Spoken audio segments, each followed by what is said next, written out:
J'ai noté quelques passages de l'Écriture dont j'aimerais me servir pour vous parler, et j'espère que Dieu bénira nos faibles efforts. Bien des gens se sont demandé pourquoi nous sommes si bizarres et si bruyants. Vous savez, ce genre de congrès est quelque peu différent de ceux que l'on voit d'habitude. Ordinairement, tout le programme est arrangé d'avance.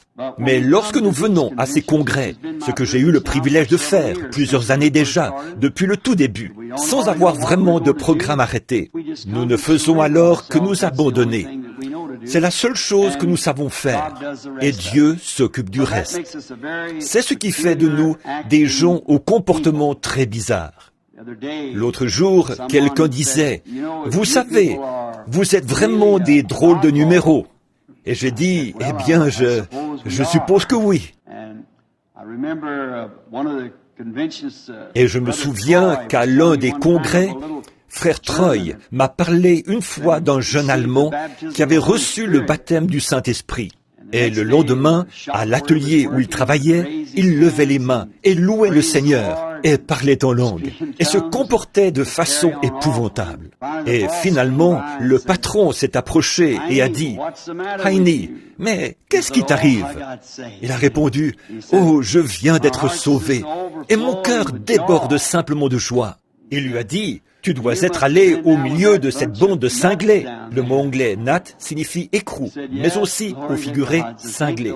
Là-bas. « Oui, gloire à Dieu » a-t-il répondu. « Merci Seigneur pour les cinglés. »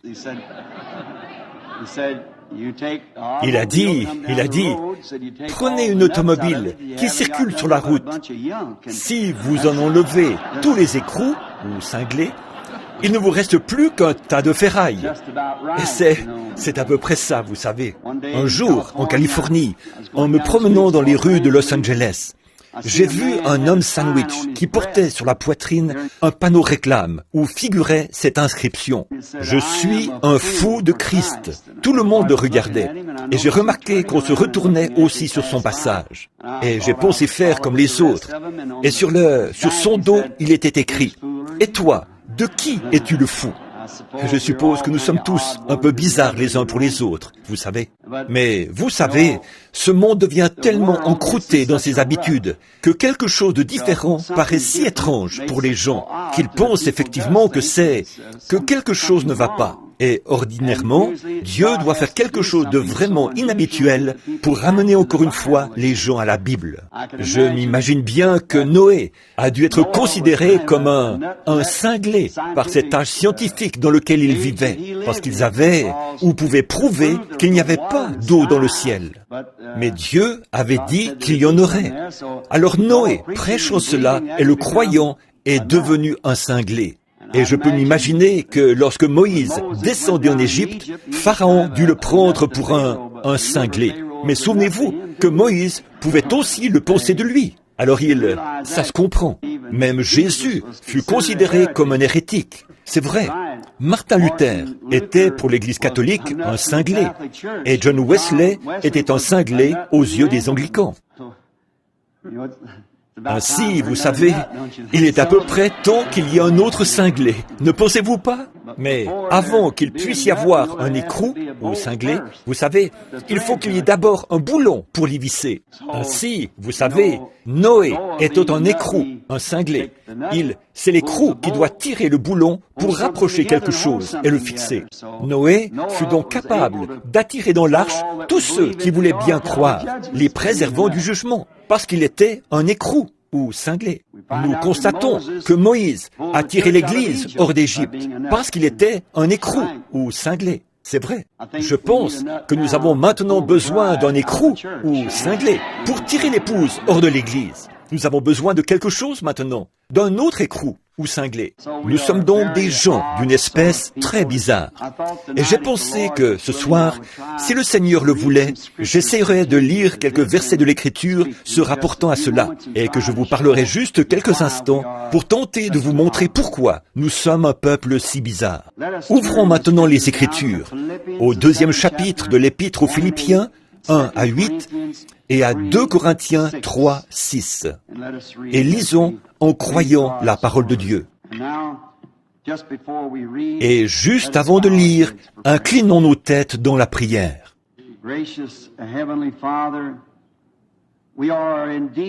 Bienveillant Père Céleste, nous sommes vraiment un peuple privilégié ce soir, de vivre dans cet âge et de voir les choses que nous voyons se produire et de savoir que le temps est proche où Jésus viendra pour son Église. Oh, cela ravit nos cœurs, Seigneur. Et tandis que nous tournons les pages ce soir, nous te prions de nous donner un contexte à ce texte. Et puisse le Saint-Esprit révéler à nos cœurs ce qui serait bon et agréable à Dieu, car nous le demandons au nom de Jésus. Amen. Vous savez, je pense que je vais vous demander de faire quelque chose. Je demande généralement des choses étranges, et j'espère que je ne vais rien demander de trop étrange. Mais lorsqu'il s'agit de promettre fidélité à la patrie, devant notre drapeau, nous nous levons tous. Et quand le drapeau passe, nous restons debout. C'est la chose à faire. Nous restons debout pour le saluer. Alors, pour la lecture de la parole, levons-nous, si vous le voulez bien. 2 Corinthiens 3, 6. Il nous a aussi rendus capables d'être ministres d'une nouvelle alliance, non de la lettre, mais de l'esprit. Car la lettre tue, mais l'esprit vivifie. Or, si le ministère de la mort, gravé avec des lettres sur des pierres, a été glorieux, au point que les fils d'Israël ne pouvaient fixer les regards sur le visage de Moïse, à cause de la gloire de son visage, bien que cette gloire fût passagère. Combien le ministère de l'Esprit ne sera-t-il pas plus glorieux? Si le ministère de la condamnation a été glorieux, le ministère de la justice est de beaucoup supérieur en gloire.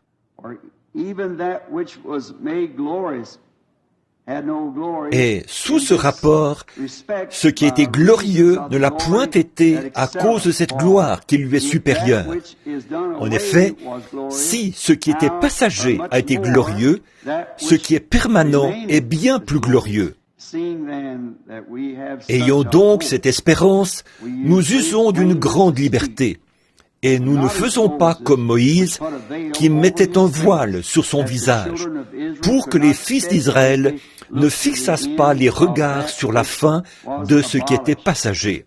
Mais ils sont devenus durs d'entendement, car jusqu'à ce jour, le même voile demeure, quand ils font la lecture de l'Ancien Testament, et ils ne se lèvent pas, parce que c'est en Christ qu'il disparaît. Jusqu'à ce jour, quand on lit Moïse, un voile est jeté sur leur cœur. Mais lorsque les cœurs se convertissent au Seigneur, le voile est ôté. Or, le Seigneur, c'est l'Esprit. Et là où est l'Esprit du Seigneur, là est la liberté. Nous tous, qui, le visage découvert, contemplons comme dans un miroir la gloire du Seigneur, nous sommes transformés en la même image, de gloire en gloire, comme par le Seigneur l'Esprit. Et dans Philippiens 2, nous lisons ceci. Commençons au verset 1. Nous lirons jusqu'au verset 8.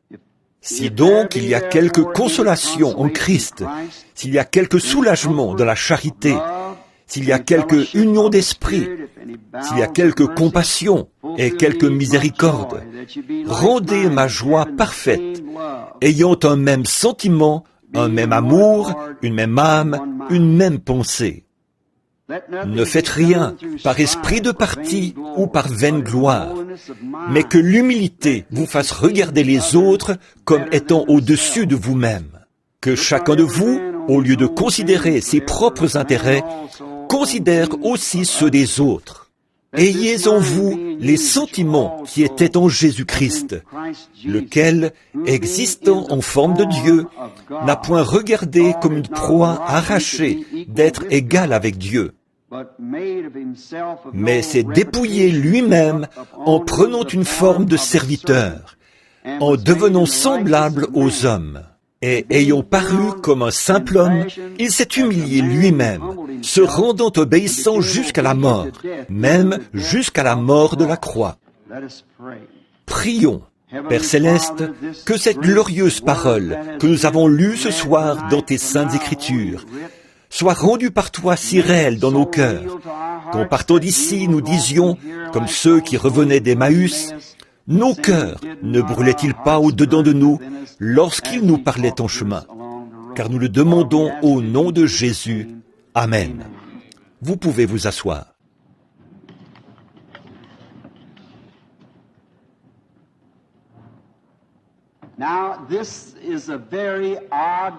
Maintenant, c'est un texte très bizarre, mais je trouve qu'il est tout à fait de circonstance. Je désirais parler sur le sujet suivant, le Dieu puissant dévoilé devant nous. Eh bien, depuis que l'homme existe, celui-ci a toujours eu dans son cœur un ardent désir de découvrir d'où il vient et pourquoi il est ici et où il va. Il n'y en a qu'un qui puisse le lui dire. C'est celui qui l'a fait venir ici. Et l'homme a toujours désiré voir Dieu. Autrefois, dans l'Ancien Testament, nous voyons que Dieu se voilait aux yeux des incroyants.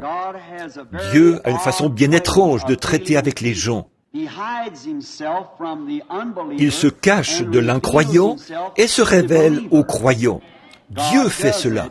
Jésus rendit grâce au Père de ce qu'il avait caché ces choses aux sages et aux intelligents pour les révéler aux enfants, lesquels sont disposés à apprendre. Nous voyons donc que Dieu, par nature, ne change pas et qu'il agit toujours de la même façon. Nous découvrons dans Malachie 3 qu'il a dit « Je suis Dieu et je ne change pas ». Par conséquent, il agit toujours selon le même principe. Prenons l'un des plus anciens livres de la Bible. Lorsque Job, l'un des hommes les plus justes de son temps, un homme parfait selon les lois de Dieu, un serviteur, un noble et honorable serviteur, à tel point que Dieu a dit « Il n'y a personne comme lui sur la terre ». Mais, à un certain moment, il eut le désir de voir Dieu. Il savait que Dieu existait, et il avait envie de le voir. Ou, en d'autres mots, d'aller chez lui, de frapper à la porte et dire « J'aimerais te parler », puis de s'asseoir, de parler avec lui comme nous le ferions entre nous. Nous avons une entente. C'est pourquoi nous avons ces congrès où nous pouvons nous retrouver, exprimer nos pensées, et nous arrivons à une meilleure compréhension mutuelle lorsque nous pouvons discuter ensemble de différentes choses. Les prédicateurs le font, les gens de tous les milieux le font, ils discutent entre eux. Et Job, Dieu était tellement réel pour lui qu'il voulait voir s'il ne pourrait pas aller frapper à sa porte et avoir un entretien avec lui. Nous constatons que Dieu lui a effectivement parlé, mais qu'il était voilé. Il était voilé sous forme de tourbillon. Et il a dit à Job de se ceindre les reins, qu'il allait lui parler comme à un homme. Il est donc descendu dans un tourbillon et a parlé à Job. Et il s'est fait connaître à Job à travers le tourbillon. Mais toutefois, Job ne l'a pas vraiment vu. Il pouvait juste entendre le vent souffler et tournoyer dans les arbres. La voix est alors sortie du milieu du tourbillon. Mais Dieu était voilé dans le tourbillon. En Afrique du Sud, on utilise le mot « amoya », qui signifie une force invisible. Et cette force invisible qui se trouvait dans le tourbillon s'est exprimée d'une manière audible. Job en a entendu la voix, mais il n'a pas du tout vu sa forme, puisque Dieu s'est voilé dans le tourbillon. Nous voyons que l'un des grands prophètes de la Bible, Moïse, dans l'Ancien Testament, l'un des serviteurs que Dieu avait choisi, sélectionné, prédestiné, lui aussi désirait le voir. Il avait été si intime avec lui et avait vu tant de choses provenant de sa grande main mystique qui le précédait et accomplissait des exploits que Dieu seul pouvait faire. Qu'un jour, il a désiré le voir et Dieu lui a dit « Va et tiens-toi sur le rocher ». Et pendant qu'il se tenait sur le rocher, Moïse l'a vu passer. Il a vu son dos. Et il a dit, cela ressemblait à un homme, au dos d'un homme. Toutefois, il n'a pas vu Dieu. Il n'a vu que le voile de Dieu.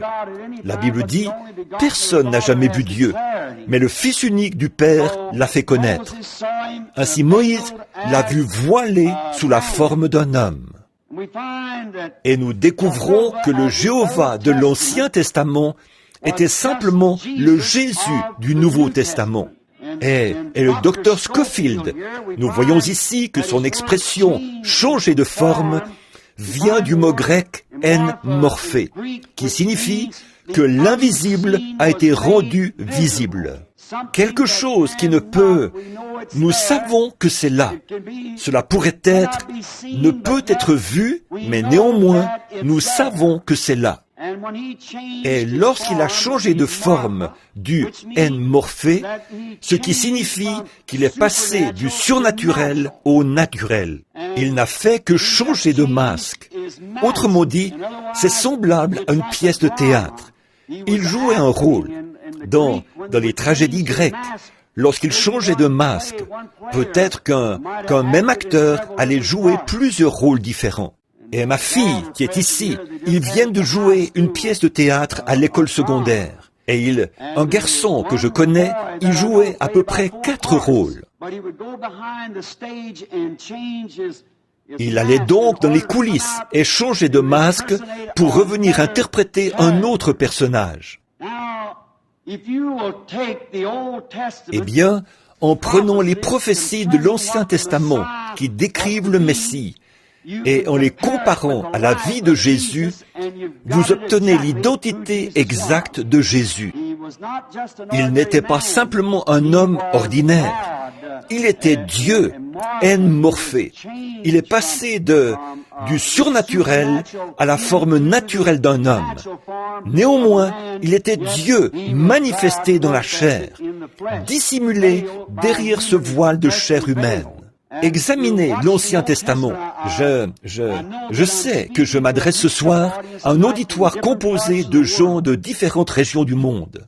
Et nous sommes ici pour découvrir ceci. Que sommes-nous? Que sommes-nous en train de faire? Qu'est-ce que nous... Vers quoi nous dirigeons-nous? Qu'est-ce qui se passe? Que signifie tout ceci?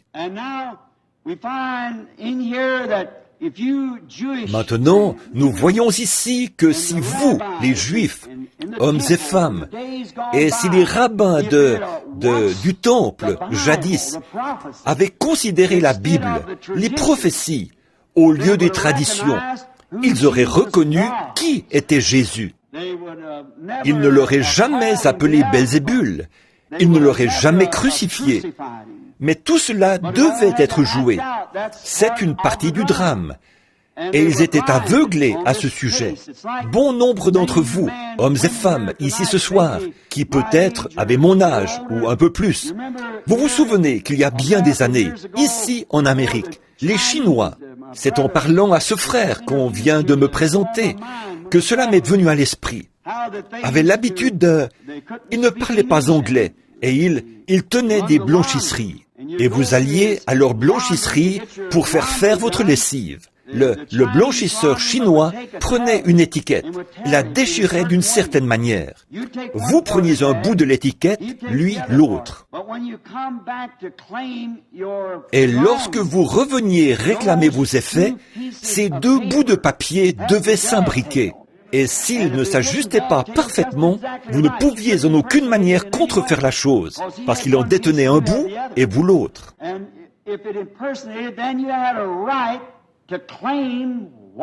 Et s'il y avait falsification, vous étiez alors en droit de réclamer ce qui vous appartenait. Et vous récupériez ce qui vous appartenait lorsque vous étiez en possession de l'autre partie du contrat. Ainsi en est-il ce soir. Quand nous possédons l'autre partie du contrat, lorsque Dieu a déchiré en 2 son Fils au calvaire, pris son corps en haut comme sacrifice, et fait descendre vers nous l'Esprit qui avait vécu à un certain moment dans cet homme, Jésus. Ce même Dieu est voilé ce soir sous la forme du Saint-Esprit. Ces 2 bouts-là doivent venir ensemble, et alors vous faites partie du contrat. Dieu s'est fait homme pour permettre à celui-ci de mieux le connaître. Je lisais une histoire il y a quelques années, et on y racontait qu'un grand et noble roi, je ne me rappelle pas son nom pour l'instant, je ne pensais pas parler de cette histoire. Peut-être n'est-elle que fictive, mais elle fait ressortir un point qui servira de base à ce que nous voulons dire. Ce roi, qui était si noble et qui avait tant d'amour pour ses sujets, déclara un jour devant sa garde et la famille royale, « C'est aujourd'hui la dernière fois que vous me voyez pour bien des années. » Et sa garde et les nobles lui dirent, « Bon roi, pourquoi dites-vous cela? Partez-vous pour quelque pays étranger où vous deviendrez un étranger? » Il dit, « Non, je vais rester ici même. Mais dit-il, je vais me mêler à mes sujets. Je vais devenir paysan. Je vais couper du bois avec le bûcheron. Je vais labourer la terre avec le laboureur. Je vais émonder les vignes avec ceux qui émondent les vignes. Je vais être l'un d'entre eux pour mieux me familiariser avec ce qu'ils font. Et je les aime et je veux mieux les connaître personnellement.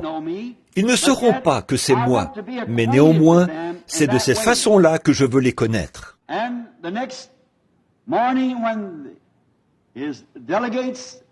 Et le matin suivant, lorsque ses délégués, tout son peuple vit, enfin ceux qui étaient dans le palais, enlever sa couronne et la poser sur le siège, le trône, et troquer sa robe contre des habits de paysan pour s'en aller parmi les gens du peuple. Or, cette petite histoire nous révèle quelque chose au sujet de Dieu. Ils dirent au roi, « Ô roi, nous vous voulons, nous vous aimons, nous voulons que vous demeuriez roi. » Mais lui voulait devenir l'un d'entre eux, afin de mieux les connaître, afin qu'eux le connaissent mieux, qu'ils le connaissent tel qu'il était. Cela leur montrerait ce qu'il était vraiment. Et c'est ce que Dieu a fait. Il s'est transformé de Jéhovah Dieu qu'il était pour devenir l'un de nous, afin qu'il puisse souffrir, qu'il puisse goûter la mort, qu'il puisse savoir ce qu'était l'aiguillon de la mort et prendre la rançon de la mort sur lui-même. Il a mis de côté sa couronne et son vêtement pour devenir l'un de nous. Il a lavé les pieds parmi les humbles. Il a habité sous les tentes avec les pauvres. Il a dormi dans les bois et dans la rue avec les déshérités. Il est devenu l'un de nous afin qu'il puisse mieux nous comprendre et que nous puissions mieux le comprendre. Maintenant, je pense que nous découvrons là ce qu'il a fait lorsqu'il s'est transformé. Vous remarquerez qu'il est venu en portant 3 noms de fils différents. Il est venu en portant les noms de Fils de l'homme, Fils de Dieu et Fils de David. Il est venu en tant que Fils de l'homme. Or, en Ézéchiel 2, 3, Jéhovah lui-même a appelé le prophète Ézéchiel le Fils de l'homme. Fils de l'homme signifie prophète. Il devait venir de cette façon-là pour accomplir Deutéronome 18, 15, où Moïse a dit « L'Éternel ton Dieu te suscitera du milieu de toi un prophète comme moi. » Il ne s'est jamais appelé lui-même le Fils de Dieu. Il se présentait comme le Fils de l'homme, parce qu'il devait venir conformément aux Écritures. Voyez-vous, il devait faire correspondre exactement ces 2 bouts de papier déchirés, la prophétie de l'Ancien Testament et son propre caractère. Il est donc venu en tant que Fils de l'homme. Il est venu sous cette forme-là. Nous voyons qu'ensuite, après sa mort, son ensevelissement et sa résurrection, il est venu le jour de la Pentecôte en tant que Fils de Dieu, Dieu, l'Esprit, sous la forme du Saint-Esprit. Que faisait-il? Il se métamorphosait. se faisant connaître à son peuple sous une forme différente.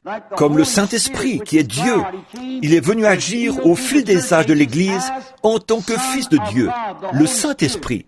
Mais dans le millénium, c'est en tant que Fils de David qu'il vient pour s'asseoir sur le trône de David, en tant que roi. Il était destiné à prendre le trône de David. Il est présentement sur le trône du Père. Et puis, il a dit, « Celui qui vaincra s'assoira avec moi sur mon trône, comme j'ai vaincu et me suis assis sur le trône de mon Père. » Donc, dans le millénium, il sera fils de David. Qu'est-ce? Toujours le même Dieu, changeant simplement son masque. Pour ma femme, je suis un mari.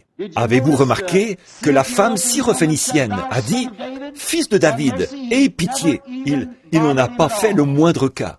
Elle n'était pas en droit de l'appeler ainsi. Elle n'avait aucun droit sur lui en tant que fils de David. Il est le fils de David pour les Juifs. Et maintenant il est venu, mais lorsqu'elle l'a appelé Seigneur, c'est ce qu'il était, son Seigneur. Elle a obtenu ce qu'elle avait demandé.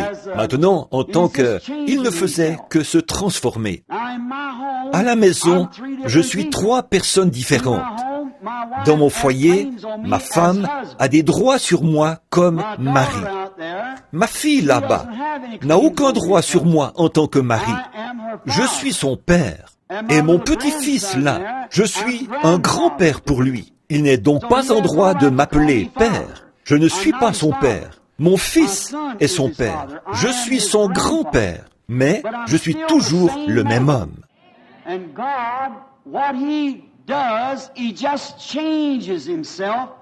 Dieu, ce qu'il fait, c'est qu'il se transforme par rapport à cette génération-là, pour se faire connaître à ces gens. Et c'est ce que nous voulons découvrir ce soir.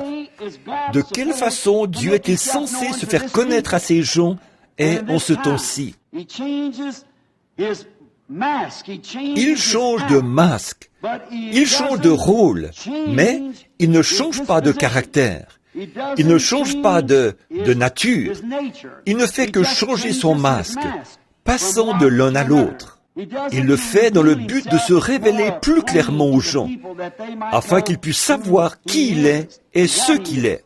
En Hébreux 1, nous lisons « Dieu, à plusieurs reprises et de plusieurs manières, a parlé à nos pères à travers les prophètes, mais dans ces derniers temps, à travers son Fils, Jésus. » Or, Jésus, lorsqu'il était ici sur la terre, a dit des prophètes qu'ils étaient des dieux.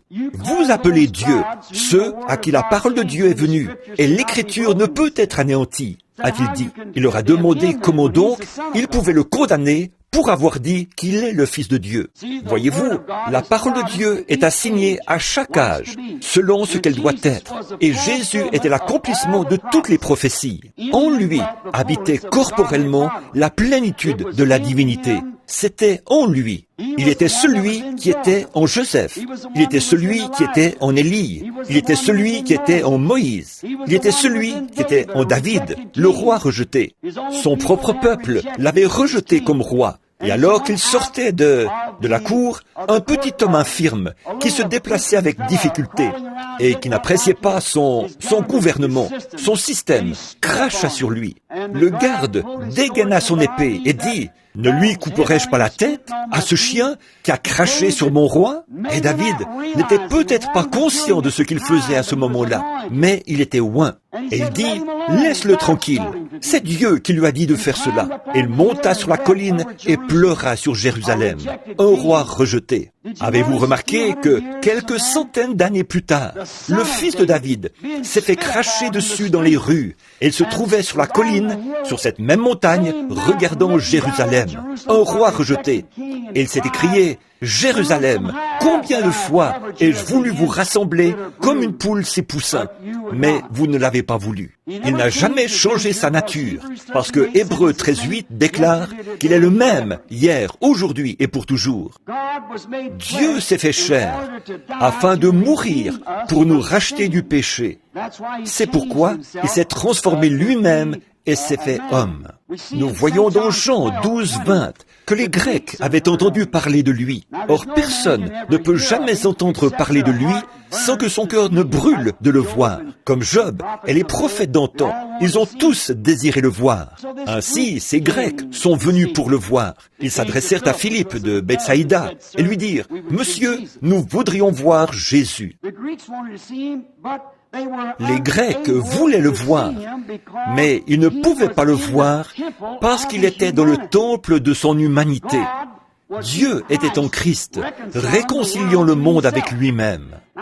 Nous découvrons donc qu'ainsi ces Grecs ne pouvaient le voir.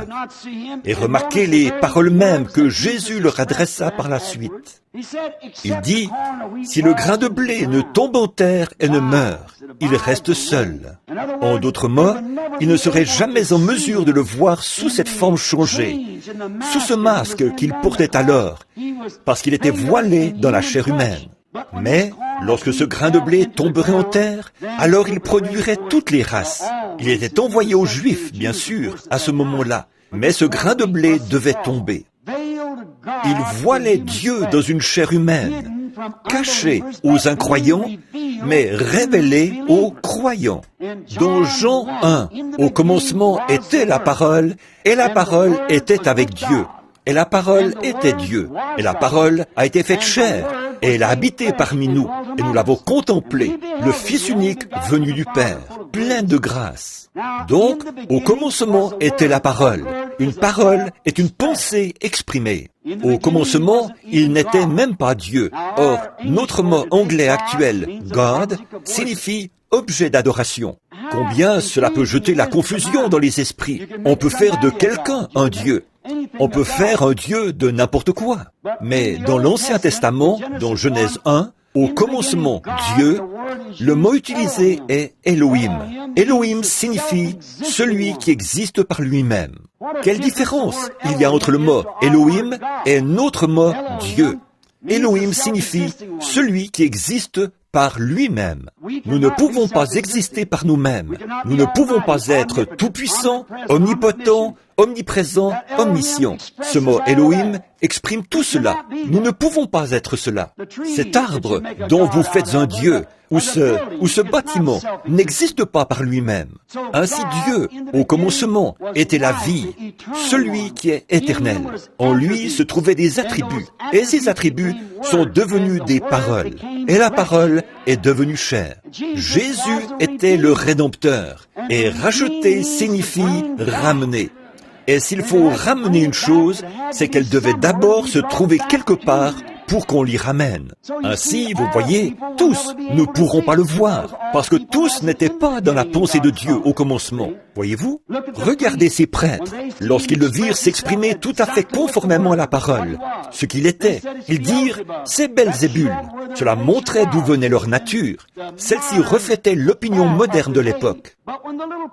Mais cette petite prostituée qu'il rencontra à la porte, et à qui il dit, exprima son signe messianique en lui disant ce qu'elle avait fait. Eh bien, elle répondit, « Seigneur, je vois que tu es prophète. Nous savons que le Messie, quand il sera venu, nous annoncera toutes ces choses. » Elle le reconnaissait comme le Messie, le oint, parce qu'il remplissait les conditions scripturaires.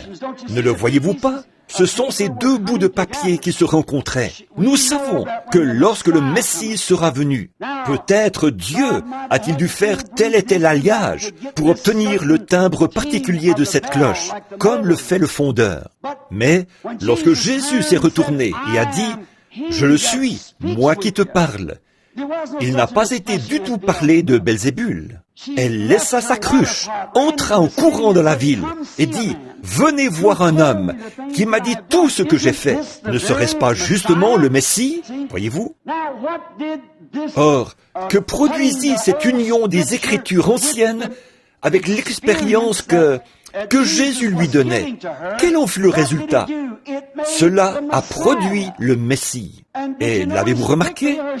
Aussitôt ses péchés lui ont été pardonnés, parce qu'au commencement, elle était rachetable, parce qu'elle était dans la pensée de Dieu au commencement. Donc, cela l'a rachetée ou l'a ramenée lorsqu'elle a vu la manifestation de l'Écriture exprimant Jéhovah, ce qu'il était, ce qu'il est. Maintenant, lorsque Jésus est venu, s'il était venu avec le message de Noé, ça n'aurait pas marché. Construire une arche et s'en aller en flottant, ça n'aurait pas marché. Mais Noé était une portion de Dieu. Il se conduisait d'une façon bizarre, parce qu'il était bizarre. Et son message était bizarre, parce que c'était la parole rendue manifeste. Il n'aurait pas pu venir avec le message de Moïse, parce que ça n'aurait pas marché. Moïse était Dieu partiellement manifesté. Il était la parole exprimée pour cette heure-là. Jésus, lui, ne pouvait pas venir ainsi. La Bible n'a jamais dit qu'il viendrait de cette façon-là. Mais lorsqu'il est venu exprimer exactement de la façon dont le Testament l'avait annoncé, alors tous ceux qui étaient rachetables l'ont cru, parce qu'ils étaient les pensées de Dieu. Ces attributs du commencement ont été faits chair et rachetables, et ont été ramenés à Dieu. À tous ceux qui l'ont reçu, il a donné le pouvoir de devenir enfants de Dieu, parce qu'ils étaient rachetables. Dès le commencement, ils faisaient partie de l'expression. Si nous pouvions nous arrêter ici un instant, si c'était possible, et penser à cela, ce soir, au message de l'heure, les pensées exprimées de Jéhovah. Mais avant la fondation du monde, nous est-il déclaré, nos noms furent placés dans le livre de vie de l'agneau. Nous pouvons alors voir les deux côtés, comme je le disais au début. Pourquoi l'un est étrange pour l'autre? Il doit en être ainsi. Toujours. Il en a toujours été ainsi. Et il en sera toujours ainsi. Il était la parole. Et la parole a été faite chair. Et elle a habité parmi nous. Or Dieu, à l'époque reculée de l'Ancien Testament, nous voyons qu'après s'être présenté à son peuple sous différentes formes, il s'est voilé derrière de vieilles peaux de blaireau. Dieu a son propitiatoire caché derrière des peaux de blaireau. Nous voyons comment, lorsque Salomon fit la dédicace du temple du Seigneur, et que ces peaux de blaireau étaient suspendues là, ce voile, comment il entra sous forme de colonne de feu et de nuée, descendit là derrière, et se voila par rapport au monde extérieur. Mais par la foi, Israël savait qu'il se trouvait là. Il savait qu'il y était. Peu importe ce que le monde païen pouvait en dire, il était caché par rapport à l'incroyant. Mais le croyant, par la foi, savait qu'il était là derrière. Ils obtenaient miséricorde, et lui était à son propitiatoire. C'était un grand secret. Vous savez, dans l'Ancien Testament, le fait de pénétrer derrière cette peau signifiait la mort. Maintenant, refuser d'y pénétrer, c'est la mort. À ce moment-là, pénétrer dans sa gloire signifiait la mort. Maintenant, rester éloigné de sa gloire, c'est la mort. Et cela s'est produit, évidemment, au déchirement du voile au calvaire, lorsque le voile a été déchiré, l'ancien voile. À présent, demeurer en dehors de sa présence signifie la mort. En ce temps-là, entrer en sa présence signifiait la mort. Voyez-vous, cela change de l'un à l'autre. Et il vous faut trouver les passages de l'Écriture qui indiquent dans quel âge nous vivons. Or, quand le voile fut déchiré au calvaire, le propitiatoire fut exposé au regard de tous. Mais que s'est-il produit? Il était suspendu au calvaire, ruisselant de sang. Alors qu'on avait pris du sang, année après année, lors de la purification du sanctuaire et de l'aspersion du propitiatoire. Voilà que Dieu, d'un grand coup puissant, par la force de l'éclair, déchira l'ancien voile de peau de blaireau, de haut en bas, et le propitiatoire fut alors exposé au regard de tous. Le véritable et authentique agneau de Dieu était suspendu à la vue de tous au calvaire. Le véritable propitiatoire, alors que Dieu avait lui-même payé le prix, et était devenu l'un de nous, et s'était manifesté sous la forme d'un homme, afin de nous connaître et afin que nous le connaissions. Le propitiatoire fut exposé au regard de tout Israël en ce jour de l'expiation. Mais, hélas, les traditions des pères de l'Église de ce jour-là avaient par leur tradition, voilé le véritable propitiatoire aux yeux des gens. S'ils avaient connu l'Écriture, chaque bout se serait ajusté comme l'étiquette chinoise. La prophétie de l'Ancien Testament aurait été accomplie, et elle le fut. Et si on leur avait enseigné les Écritures, ils auraient vu le propitiatoire. Comme Moïse disait ici que, jusqu'à ce jour, le voile demeure sur eux. Il est toujours sur leur cœur. Ils ne saisissent pas. Mais il était Dieu, celui qui souffre, et l'expiation. Il était le véritable propitiatoire, se tenant là, à la vue de tous. Comme ce cantique que nous chantons, regardez, le voici à la vue de tous. Le voici, le puissant conquérant, depuis qu'il a déchiré le voile en deux. Voyez-vous, il est venu en tant que propitiatoire, suspendu à la vue de toute la congrégation. Mais eux, influencés par l'opinion populaire. Maintenant, hommes et femmes et congressistes, j'aimerais vous dire ceci, sans exception de personne. En considérant ce jour, en considérant ce pourquoi nous sommes ici aujourd'hui, j'ai bien peur que les traditions des pères de l'Église, aient dérobé ceci à la vue de trop de gens. Depuis que le Saint-Esprit est venu en ces derniers jours, tel que prophétisé, et que le voile a été déchiré, trop de gens essaient de s'accrocher aux traditions des pères. Et voilà pourquoi ils ne peuvent pas voir cette joie extrême, cette paix et ces choses que l'Église possède aujourd'hui. Et pourtant, ceux qui croient peuvent le voir clairement. Il a caché la parole promise de ce jour-ci. Maintenant, les traditions ont formé un voile. Ils disent que les jours des miracles sont passés. Un homme me parlait, un monsieur très bien et cultivé, à Tucson, Arizona, où j'habite. J'avais eu une réunion au Ramada et nous avions parlé au congrès des hommes d'affaires où le Seigneur Jésus avait manifesté sa présence et fait de grandes choses. Et ce monsieur chrétien vint vers moi et me dit, un ministre de l'Église, un homme très bien, et il m'a dit, « Frère Branham, vous essayez de présenter aux gens un âge apostolique, alors que l'âge apostolique est terminé. » Et j'ai dit, « Je te prie, mon frère, de me montrer dans les Écritures à quel moment l'âge apostolique s'est terminé.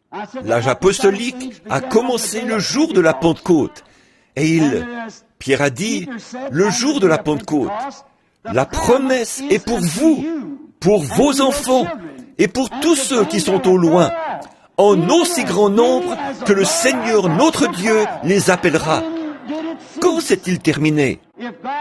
Si Dieu appelle encore, c'est donc que l'âge apostolique se poursuit.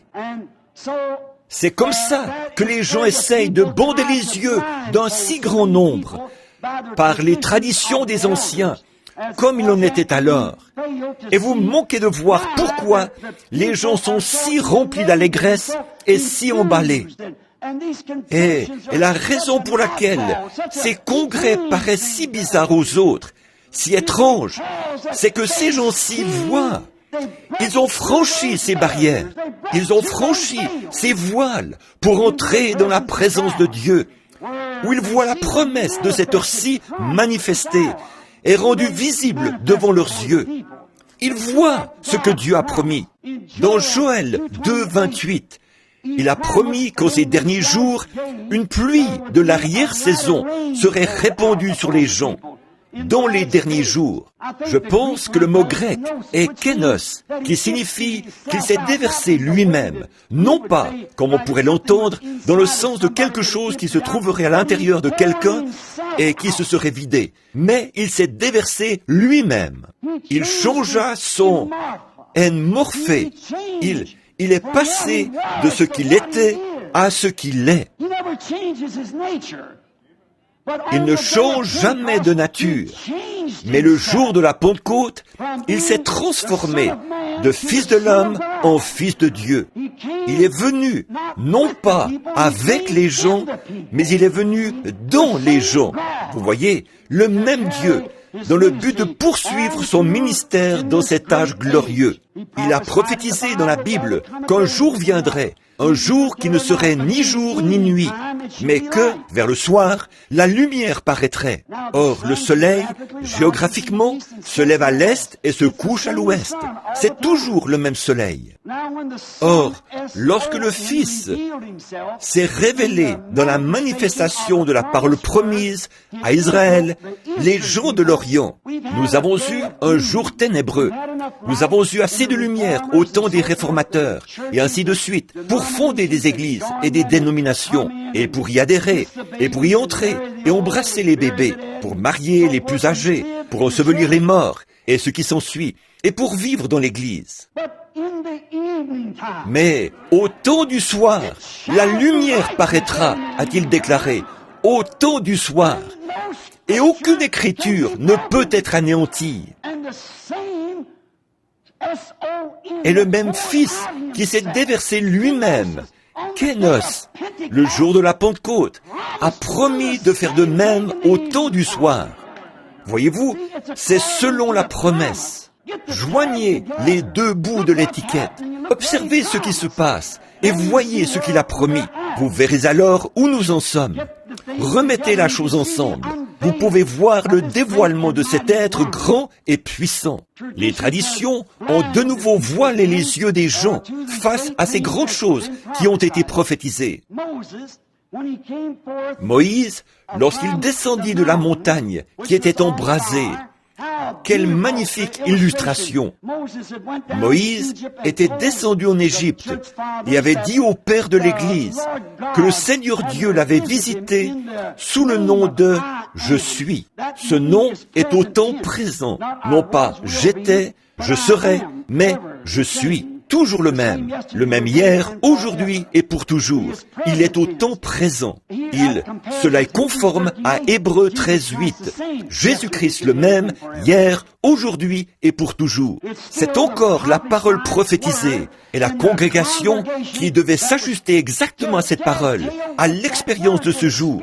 Les réformateurs l'avaient. Oh, mais c'est maintenant un autre jour. Voyez dans quel jour nous vivons. Tout comme il ne pouvait pas venir au jour de sa venue sur la terre, de la façon dont Moïse ou un des autres prophètes était venu. Cela n'était pas prophétisé. Et en ces derniers jours, la prophétie nous l'a annoncé de cette façon-ci. Ça ne peut pas venir sous la forme du réveil de Luther. Ça ne peut pas venir sous la forme du réveil de Wesley. Nous sommes à une heure de restauration. C'est un temps où cela doit revenir à la lumière originelle du soleil, celle de l'origine. Oh, combien nous pourrions étayer cela des Écritures. Et vous, théologiens, de quelque région du monde que vous proveniez, vous savez que c'est vrai. C'est une promesse. C'est ce qui fait que les gens sont si bizarres. C'est ce qui fait ces drôles de numéros, comme vous dites. C'est parce le voile des traditions a été soulevé et il le voit. Il est le même hier, aujourd'hui et pour toujours. C'est la promesse de Dieu et nous ne pouvons pas nous y opposer parce que les Écritures ne peuvent être anéanties. Oui, nous constatons qu'il a promis de se déverser dans son peuple et il est le même hier, aujourd'hui et pour toujours. Après que Moïse fut descendu en Égypte et qu'il eut fait connaître la chose, le Père confirma alors son message en descendant sur la montagne de Sinaï dans cette même colonne de feu et en embrasant la montagne. Avons-nous remarqué que celui à qui il fit la promesse, c'est celui-là qu'il plaça en avant avec la parole. Il avait les commandements, et pour avoir ce commandement, les commandements étaient la parole. La parole n'était pas encore venue au peuple. Ainsi, la parole vient toujours au prophète, et il était le prophète de cette heure-là. Jésus était la parole. Jean était le prophète, et Jésus vint vers lui dans l'eau, parce que, infailliblement, la parole vient toujours au prophète. Voyez-vous, la parole vient ainsi, pour Moïse, la parole est venue à lui, les commandements, et c'est lui qui les avait. Maintenant, avant que la parole fût proclamée et rendue manifeste, Moïse dut se voiler le visage, car la parole n'était pas complètement rendue manifeste. Il savait que quelque chose s'était produit, mais il ne savait pas de quoi il s'agissait, ce grondement de tonnerre, au point qu'ils dirent que Moïse parle, et non Dieu. Et Dieu dit, eh bien, c'est ce que je ferai. À partir de maintenant, je n'apparaîtrai plus ainsi. Je leur enverrai un prophète. Alors je parlerai à travers mon prophète. Or, si Moïse, avec la loi naturelle, comme Paul, en 2 Corinthiens nous l'a révélé ici, devait voiler son visage avec le naturel, à combien plus forte raison le spirituel sera-t-il glorieux et voilé à l'incroyant avant d'être manifesté devant lui? À combien plus forte raison appellera-t-on Moïse était un drôle de numéro? À combien plus forte raison vous appellera-t-on ainsi? Vous qui avez franchi le voile, avez pénétré dans la colonne de feu et en êtes ressortis avec la bénédiction. Et maintenant, vous êtes voilés. Les gens ne peuvent pas le voir. Ils ne peuvent pas comprendre. Si le naturel fut glorieux, combien plus le surnaturel le sera-t-il? Si le naturel, qui était passager, fut glorieux, combien plus glorieux sera ce qui n'a pas de fin? Mais néanmoins, c'est voilé. Ce n'est pas voilé aux croyants, mais à l'incroyant. Il ne peut pas le voir. Dieu se voile toujours à l'incroyant. Les traditions cachent cela. Comme il en était alors, ainsi en est-il aujourd'hui. À présent, nous avons un voile spirituel à la place du voile naturel d'autrefois. Cela a été confirmé par le prophète qui avait la parole écrite. C'était un prophétiseur, c'est-à-dire quelqu'un qui vient avec la parole écrite et qui cherche à la faire comprendre. Ils savaient que la parole était là, mais ils n'en connaissaient pas la signification. Et Moïse la leur a fait comprendre. Il dit, le commandement dit ceci, et voici pourquoi. Il l'a fait comprendre. Et avant d'être comprise, elle était voilée. Et ainsi en est-il aujourd'hui. La parole est voilée jusqu'à ce qu'elle soit révélée et rendue compréhensible pour les gens. Dieu, le Dieu puissant, voilé dans la chair humaine, la parole. Remarquez, nous découvrons donc qu'elle était cachée à l'incroyant, mais révélée aux croyants. Remarquez, Moïse devait pénétrer seul dans cette colonne de feu. Personne ne pouvait l'accompagner. Ce n'était pas Qu'est-ce que cela nous montre? Qu'on n'entre pas dans ceci en adhérant à un groupe pentecôtiste. Voyez-vous, il ne l'a jamais révélé à un groupe, il l'a révélé à un individu. Et il en est ainsi aujourd'hui. Vous dites, j'appartiens à une église, j'appartiens à ceci, mais cela ne marchera pas. Voyez-vous? Et quiconque essayait de suivre Moïse et d'imiter cela, en courait la mort. Et il en est de même aujourd'hui. C'est la mort spirituelle que d'essayer d'imiter. C'est ce à quoi nous voulons en venir ce soir. Il y a des comparaisons charnelles qui font leur apparition au sein des groupes. On essaye d'en avoir les agissements tout en menant une vie différente. On peut boire, on peut fumer, les femmes peuvent se permettre presque tout ce qui leur chante. Et comme le monde, et rester à la maison pour regarder la télévision, et les choses du monde. Et puis, se considérer malgré tout comme pentecôtistes. Ils essaient d'imiter quelque chose d'authentique. Cela ne leur a pas encore été révélé. Une fois révélé, c'est glorieux. Et lorsque vous y pénétrez, quelque chose vous débarrasse de tout cela. Vous devenez un voile. Ça ne marchera simplement pas. Et d'en faire une contrefaçon entraînait la mort. Moïse, voilé, était la parole vivante pour le peuple. Et aujourd'hui, les gens qui sont voilés représentent la même chose. Ils sont des lettres écrites, lues de tous les hommes. Non pas une nouvelle lettre, mais la lettre qui a été écrite, manifestée. Ce sont ceux qui croient la parole et la promesse de ce jour, qui croient que Dieu répand effectivement son esprit sur toute chair. Ce sont ceux-là, les lettres écrites. Et lorsque quelqu'un essaie d'en faire une contrefaçon charnelle, cela lui retombe sur le nez. Votre vie montre ce que vous êtes. Il y avait une fois un garçon et il s'était attiré des ennuis. C'était un bon garçon, mais il avait comparu au jugement et le juge dit « Je vous reconnais coupable, je dois vous condamner à l'emprisonnement à vie. » Il dit « J'aimerais plaider moi-même ma cause. » Il dit « J'aimerais invoquer ma bonne conduite passée. » Il dit « Vous n'en avez pas. Votre conduite passée est précisément ce qui vous a condamné. » Et ainsi en est-il aujourd'hui. Si l'Église n'est pas aussi avancée qu'elle le devrait, c'est à cause de sa conduite, de sa vie. Nous devons nous consacrer davantage. Nous devons croire chaque parole de Dieu. Il nous faut chercher jusqu'à ce que cette parole devienne réelle pour nous. Voyez-vous, notre conduite est ce qui nous empêche d'entrer. Mais un jour, pour refermer cette parenthèse, dans l'enceinte de ce même tribunal, le garçon en question n'avait pas d'argent. Il ne pouvait pas payer ce qu'il devait. L'amende s'élevant à plusieurs milliers de dollars. Son grand frère est venu et l'a réglé pour lui. Or, nous avons un grand frère, Jésus, le Fils de Dieu.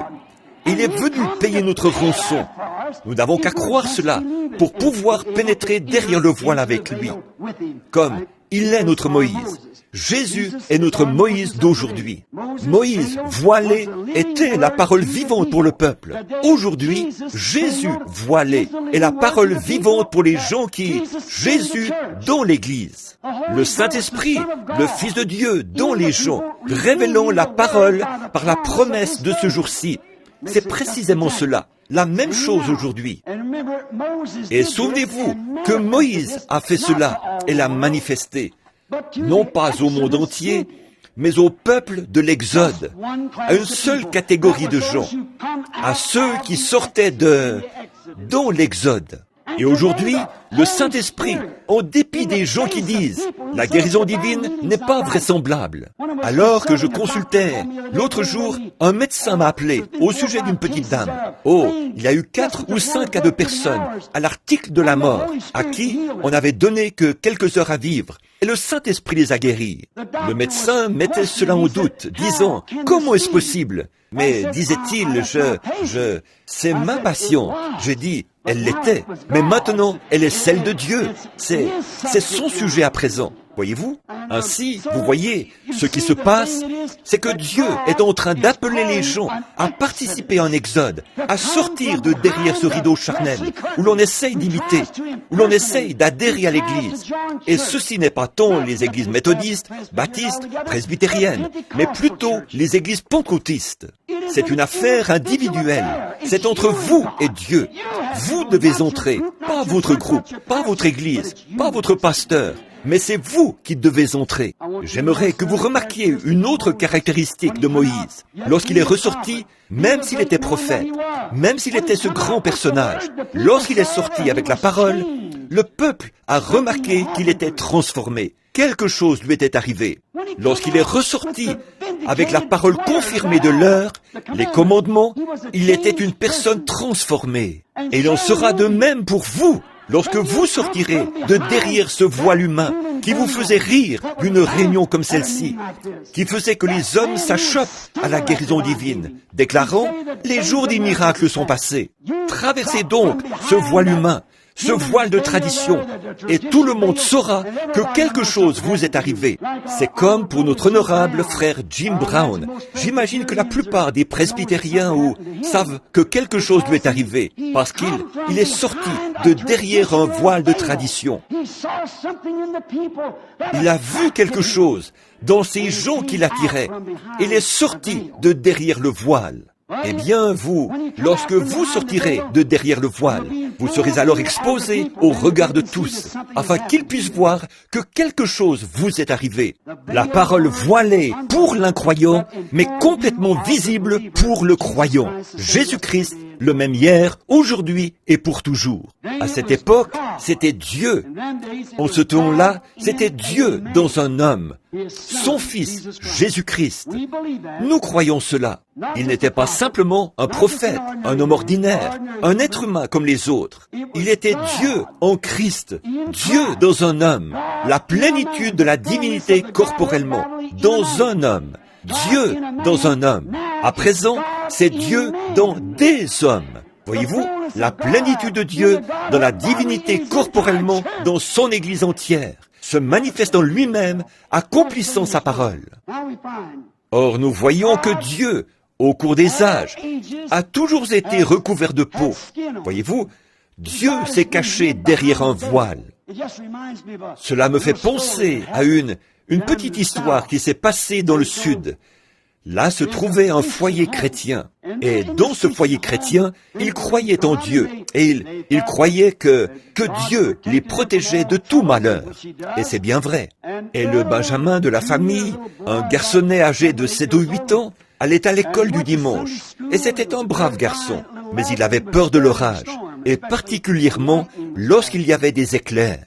Et j'ai raconté ceci à un homme l'autre jour, quand on a annoncé la nouvelle de cet homme qui avait été guéri. Ce même ministre m'a dit, « Ils font de vous un Dieu, frère Branham. » Eh bien, vu que c'était un critiqueur, j'ai pensé que je pouvais peut-être couper un peu court à la chose. Pas pour blesser, vous savez, mais simplement pour... J'ai dit, est-ce que le fait d'en être un s'éloignerait par trop de l'écriture? Voyez-vous? J'ai dit, non, pas du tout. J'ai dit, parce que Jésus a appelé les prophètes des dieux. Voyez-vous? C'est exact. Dieu. Et ils disent, mais vous autres, vous essayez de prendre la place de Dieu. Ce n'est pas si loin du compte. C'est exactement cela. C'est tout à fait juste. Dieu manifesté dans la chair, tout comme il l'a promis. Cette petite famille, donc, je lui ai raconté cette petite histoire qui m'est venue à l'esprit à l'instant.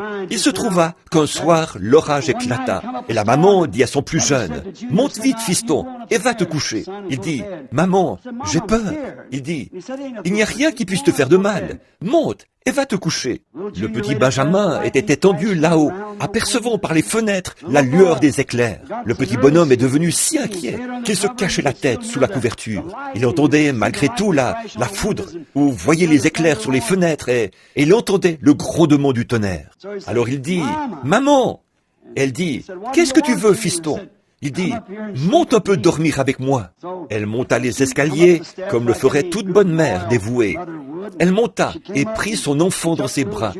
Elle lui dit, « Fiston, maman désire te parler un petit peu. » Il dit, « Très bien, maman. » Elle dit, « Souviens-toi bien de ceci. Nous allons constamment à l'église. Nous lisons la Bible. Nous prions. Nous sommes d'une famille chrétienne. Nous croyons en Dieu. » Et elle ajouta, « Nous croyons que dans les orages et dans tout ce qui peut survenir, Dieu est notre protection. » Il dit, « Maman, je crois tout ça. Mais lorsque ces éclairs sont si près, je veux un Dieu qui soit recouvert de peau. » Ainsi, je pense que non seulement ce garçon, mais nous tous sommes de cet avis-là. Lorsque nous nous assemblons, lorsque nous prions les uns pour les autres, Dieu recouvert de peau. Et nous nous rendons compte que Dieu a toujours été recouvert de peau. Lorsque Moïse l'a vu, il était recouvert de peau. Il ressemblait à un homme. Lorsque Dieu était derrière les rideaux, il était recouvert de peau. Et Dieu, ce soir, dans son église, est voilé dans son église, avec de la peau sur lui. Il est toujours le même Dieu ce soir. Nous constatons cela. Mais maintenant, comme toujours, le voile de peau est ce qui déroute, à cause des traditions. Ils ne peuvent simplement pas croire que c'est Dieu qui fait agir ces gens comme ça. Voyez-vous, c'est parce que Dieu est voilé dans son église par de la peau. Elle est recouverte de peau. C'est exact. Il est caché à l'incroyant et révélé aux croyants. Oui, monsieur. Or, quand leur voile de tradition des anciens est transpercé par la parole, oh, bien sûr, aujourd'hui, alors apparaît visiblement, nous le voyons, la divinité à nouveau voilée dans la chair humaine. Hébreux 1 le déclare, et Genèse 18 également. Vous vous souvenez que Dieu était un homme lorsqu'il se trouvait là, mangeant et parlant avec Abraham, et qu'il avait révélé ce que Sarah faisait dans la tente derrière lui. Et Jésus a dit, ce qui arriva du temps de Sodome arrivera de même à la venue du Fils de l'homme. La divinité à nouveau voilée dans la chair humaine. Maintenant, rappelez-vous que Jésus n'a pas dit quand le Fils de Dieu sera manifesté, au chapitre 17 de Luc, je crois, et vers le verset 20 ou 21, quelque part par là. Il a dit, et quand le Fils de l'homme sera manifesté. Le Fils de l'homme, de nouveau dans l'Église, révélé dans des êtres humains, non pas le Fils de Dieu, mais bien le Fils de l'homme à nouveau, de retour dans son Église dans les derniers jours. Nous constatons qu'il a promis cela dans les promesses de Dieu. Nous nous remarquons autre chose. Dans l'Ancien Testament, j'ai ici une référence dans l'Exode. Ces vieilles peaux de blaireau, à quoi servaient-elles? À cacher la gloire de Dieu au peuple. Les peaux de blaireau. La raison pour laquelle les gens ne pouvaient pas la voir, c'est qu'une peau l'enveloppait. La peau était, la gloire de Dieu était derrière la peau. Et maintenant, la gloire de Dieu est derrière votre peau. C'est juste. Et les traditions ne la voient pas. Elle est derrière le voile, comme l'était la parole. Qu'y avait-il à l'intérieur de ces peaux, jadis, de ces vieilles peaux de blaireau, et dont l'aspect n'avait rien pour nous plaire? Et puis, lorsque cela a été fait chair et a habité parmi nous, son aspect n'avait toujours rien pour nous plaire. Et c'est la même chose aujourd'hui. Il n'y a rien qui soit susceptible d'être désiré dans un homme ou une femme, mais c'est ce qui se cache à l'intérieur qui compte. Mais direz-vous, ce type-là, je le connais, il était autrefois un ivrogne, il faisait telle et telle chose. Peu importe ce qu'il faisait autrefois, qu'est-ce qui se cache derrière cette peau? Ce qui se trouve là derrière, c'est ce qui compte. C'est ce qui... Les gens sont aveuglés. La peau aveugle les gens. Voyez-vous, ils disent, je me rappelle qu'autrefois cette femme, je sais ce qu'il en était autrefois, mais qu'en est-il maintenant? Voyez-vous, ces mêmes peaux qui couvraient jadis le blaireau cachent maintenant la gloire de Dieu, l'abritent derrière elle. Elles couvraient un animal, mais maintenant, elles abritent la gloire de Dieu. Et votre peau, elle aussi, peut être transformée ce soir et devenir un lieu d'habitation pour Dieu, Dieu faisant sa demeure dans le genre humain. Remarquez que ces vieilles peaux de blaireau, nous découvrons que derrière elles, à l'intérieur, il y avait la parole. Et la parole, il y avait aussi le pain de proposition. L'arche était aspergée. Et qu'y avait-il? La gloire de la Shekinah était à l'intérieur. Or, la parole est une semence. Et elle ne peut pas produire avant que le soleil ne l'atteigne. Le soleil doit briller sur la semence pour qu'elle donne, pour qu'elle produise. Et c'est le seul moyen. Vous prenez la parole, voyez-vous, vous prenez la parole de Dieu dans votre cœur et avancez dans la gloire de la Shekinah. Et à ce moment-là, cela produira le pain de proposition, la manne qui n'est donnée qu'à un peuple mis à part. Les seuls qui puissent en manger, à qui il soit permis d'en manger, sont les gens qui en ont reçu la permission et qui reconnaissent cela. Paul a dit ici, transformé de gloire en gloire. Vous voyez, il y a finalement un retour à sa gloire originelle. C'est pareil à une semence de belle de jour. La semence d'une fleur tombe en terre. Le grain de blé tombe en terre. Qu'est-ce qui se passe d'abord? Il germe et produit une petite pousse. Ensuite, il arrive à l'aigrette. Puis, de l'aigrette, il retourne à son grain originel. Eh bien, c'est exactement ce que l'Église a fait. Elle est passée par Luther, Wesley, et maintenant, elle revient au grain originel, à sa gloire originelle, à sa gloire du commencement. Le soleil qui s'est levé à l'est est le même soleil qui manifeste la même chose à l'ouest, se transformant de gloire en gloire. Cela s'est transformé d'une forme païenne en Luther, et de Luther en Wesley, et de Wesley jusque dans le pentecôtisme, et ainsi de suite, se transformant de gloire en gloire, produisant la manne cachée. Et à présent, cela est mûr pour le ramener exactement tel qu'il était au commencement. Son même ministère, le même Jésus, la même puissance, le même Saint-Esprit, le même qui est descendu le jour de la Pentecôte, et le même Saint-Esprit qui est manifesté aujourd'hui, de gloire en gloire en gloire. Et il est revenu à sa semence originelle, avec le baptême du Saint-Esprit, avec les mêmes signes, les mêmes prodiges, le même baptême, le même genre de personnes, agissant de la même façon, avec la même puissance, la même sensation. Cela va de gloire en gloire. Et la chose suivante sera le changement de cette gloire-ci en un corps semblable au corps de sa gloire. Et alors, nous le verrons. Abraham a vu la même chose. Maintenant, remarquez, nous voyons comment cela fut changé. Depuis le calvaire, nous sommes invités à partager sa gloire. Et 1 Corinthiens 12 déclare, nous sommes baptisés dans son corps. D'un seul esprit, nous sommes tous baptisés. Non d'une seule eau, mais d'un seul esprit, nous sommes tous baptisés. C'est juste. Bon, et puis nous devenons une partie de lui. J'espère que je ne vous retiens pas trop longtemps, voyez-vous, j'espère que non. Mais c'est tout à fait semblable à une grande symphonie dont le thème serait de caractère dramatique. Je ne m'y connais pas très bien en symphonie ou en théâtre, mais je regardais cette pièce de théâtre dont je vous parlais, Carmen, dans laquelle ma fille et les autres jouaient, et ils jouaient dans cette symphonie, dans Carmen. Ils interprétaient, la musique interprétait la même chose. Ainsi en est-il quand on est baptisé en Christ par le Saint-Esprit. Maintenant, beaucoup d'entre vous ont dû lire ou entendre l'histoire de ce grand compositeur russe qui a composé Pierre et le loup. Et de quelle façon ils interprètent cela avec des cymbales et tout. Et quelqu'un qui connaît l'histoire et la suit sur un texte écrit pourra, en entendant cette symphonie, suivant la façon dont elle exprime le drame et l'interprète, reconnaître chaque changement. On peut regarder ici et voir le changement. Mais maintenant, qu'arrive-t-il si le compositeur écrit quelque chose et qu'on constate que ce n'est pas interprété tout à fait correctement? Nous découvrons alors qu'il y a quelque chose qui se produit. Il y a quelque chose qui manque. Quand nous voyons celui qui l'a composé, l'a créé et l'a mis sur papier, si, pendant que la symphonie est jouée, on entend une fausse note, alors il y a quelque chose qui ne va pas. Le chef d'orchestre a donné le mauvais mouvement. Voyez-vous? Et voilà ce qui se passe aujourd'hui. Mes frères luthériens, mes frères baptistes, mes frères pentecôtistes, tous mes frères des différentes dénominations. Voilà ce qui arrive.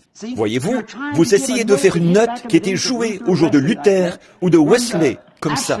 Alors qu'en fait, la partition ici indique que c'est maintenant un autre jour. Voyez-vous? Nous ne pouvons pas vivre de la lumière de Luther. Il était un réformateur. Nous apprécions sa partie, mais nous avons fini de la jouer. Nous en sommes maintenant ici, tout à la fin du livre. Voyez-vous, nous ne pouvons pas jouer cela ainsi. Or, le seul moyen que vous puissiez jamais y parvenir, mes frères, est celui-ci. Et mes frères du monde, des différentes régions du monde, devrais-je dire. Il n'y a qu'un moyen pour ce chef d'orchestre de s'y prendre. Il doit entrer dans le même esprit que celui dans lequel le compositeur se trouvait. Et alors il est bon. Et lorsque l'Église, la symphonie elle-même, tandis que le monde est aux aguets, attendant ces signes et prodiges, lorsque l'Église, le compositeur et le chef d'orchestre entrent tous dans l'esprit du compositeur, à ce moment-là, si quelqu'un dit « les jours des miracles sont passés », ça ne sonne pas juste. Mais quand on s'imprègne du bon mouvement et de l'esprit juste, comment y parviendrez-vous sans que l'esprit du compositeur descende? Amen.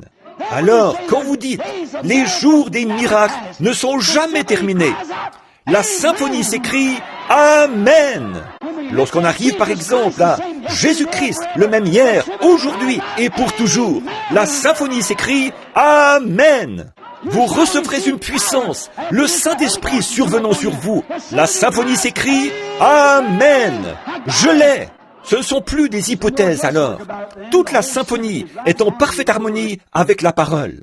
Elle fait comme ceci. C'est ça. Oh, c'est magnifique.